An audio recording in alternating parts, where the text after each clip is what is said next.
school has been contested,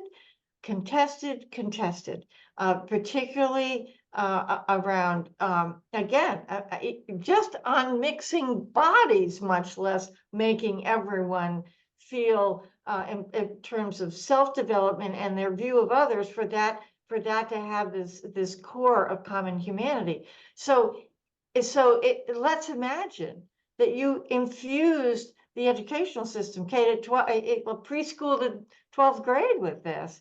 You're right, it is not enough.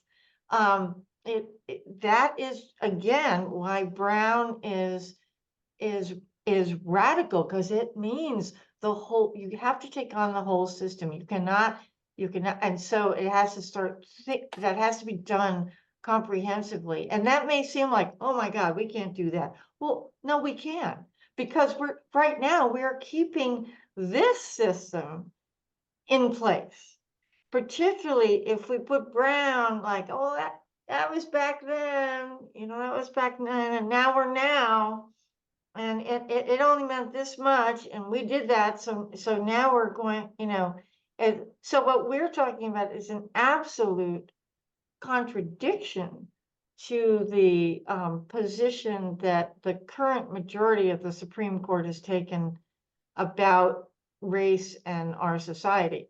Not the minority of the Supreme Court. It's not like there isn't another alternative voice, but this new color blindness as a facade for ongoing racial hierarchy.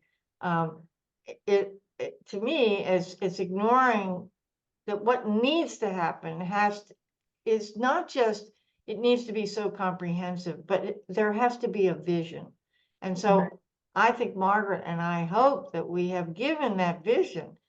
It has to do with core beliefs, core understandings, core sense of self, and as huge as the task is, it is something that each person could do each day in their own life. They could get, don't wait for, yes, we believe that a comprehensive program and supports are needed, but also it is something that each person, if they get it, even if they're just trying it out, they could, I think, not that an individualized approach is enough. I'm not trying to say that, but that it is, if somebody took away from this book, oh, here's what I could do, here's how I